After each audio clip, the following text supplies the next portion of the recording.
Hey everyone, my name is Wedge, and it's been a while since I've been able to say this. You can win your FNM and even major tournaments with a deck for under $20. Mono-Red Aggro came out of nowhere this past weekend to perform amazingly in both the Grand Prix in LA and the SCG Open in Worcester.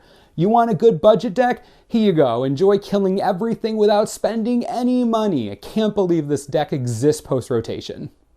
You run 18 mountains. You're a mono-red aggro deck. Just shut up, run your 18 mountains, and like it. Next. There are 20 creatures in the deck. The curve tops off at 2 mana. I know, crazy high. Anyways, your 1-drops are amazing. We'll start with the standard package of 4 Firedrinker Satyr, 4 Monastery Swiftspear, and 4 Foundry Denizen. The Satyr is a 2-1 for 1 red mana. You pretty much have to play it.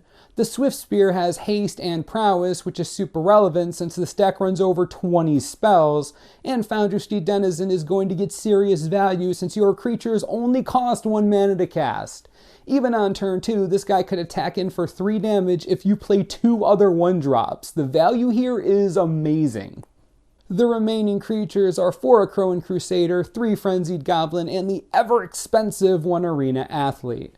The Crusader is great because half your spells in the deck will trigger Heroic. Not only that, but when your trigger resolves and you get a 1/1 red creature token, you then give Foundry Denizen another +1/+0. The synergy is so simple, but so good. Frenzied Goblin is perfect in this deck and might be one of the best cards. In a world where Siege Rhino, Fleece Main Lion, Nyx Fleece Ram, and Courser of Crewfix exist, you need ways to push through damage.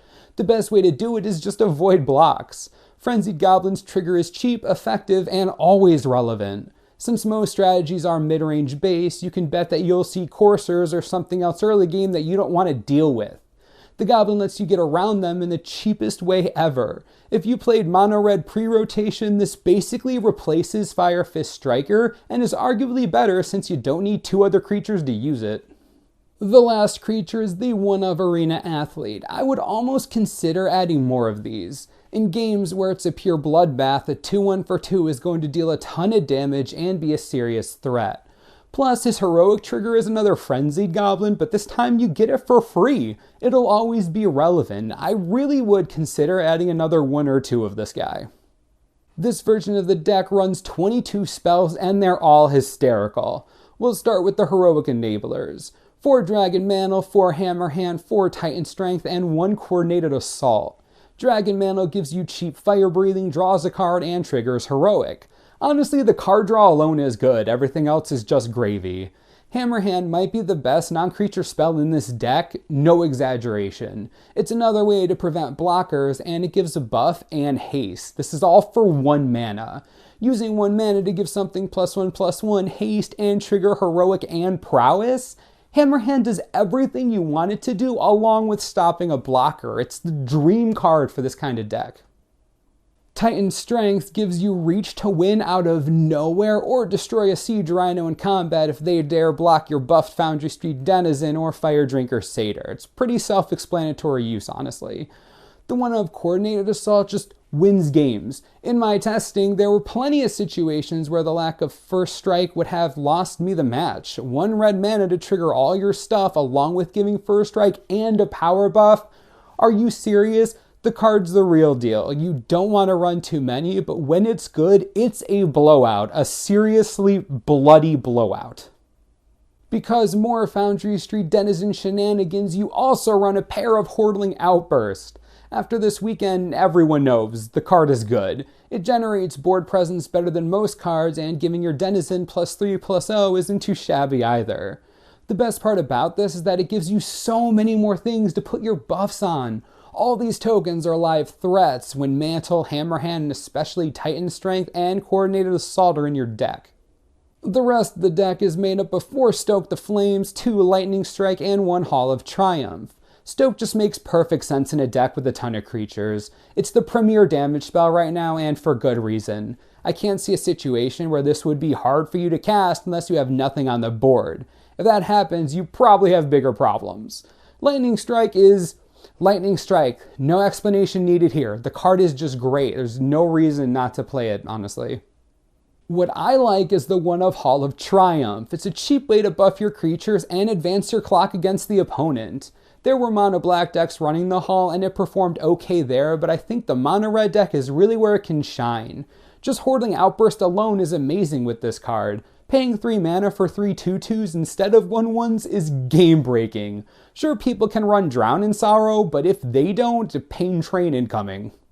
With this kind of deck, you're basically going all in on the I'm going to hit you until you bleed out plan. Because of this, you don't have a ton of room on your sideboard to experiment. The best card is probably going to be Eidolon of the Great Revel. Yes, this is going to hit you too, but it really hurts your opponent who's playing any of the following: Lightning Strike, Seeker of the Way, Hero's Downfall, oh, and every charm ever. The Eidolon forces your opponent to hurt themselves a lot. You taking 2 damage and your opponent taking 2 damage are 2 completely different things. You're playing Firedrinker Satyr. You don't care about your life total. Your opponent loves their life total. They cherish it like a baby. Eidolon will kill them. The card is bonkers. Bring it in against any of these decks that you know will have early game disruption against you. Beyond that, you can run normal stuff like Magma Spray and Searing Blood against other aggressive strategies or decks that use Elvish or Rattleclaw Mystic. There are also some mono-red aggro decks running around using Peak Eruption against other red decks. This is particularly hysterical because mana bases are super vulnerable right now, and taking away a source of red mana that doesn't hurt your opponent is really strong. Use Peak Eruption. Love that card. At the time of this video, this deck can be bought on TCG Player for under $20 and it performs amazingly well. It's kind of ridiculous that a deck like this can exist pre and post rotation and still be effective.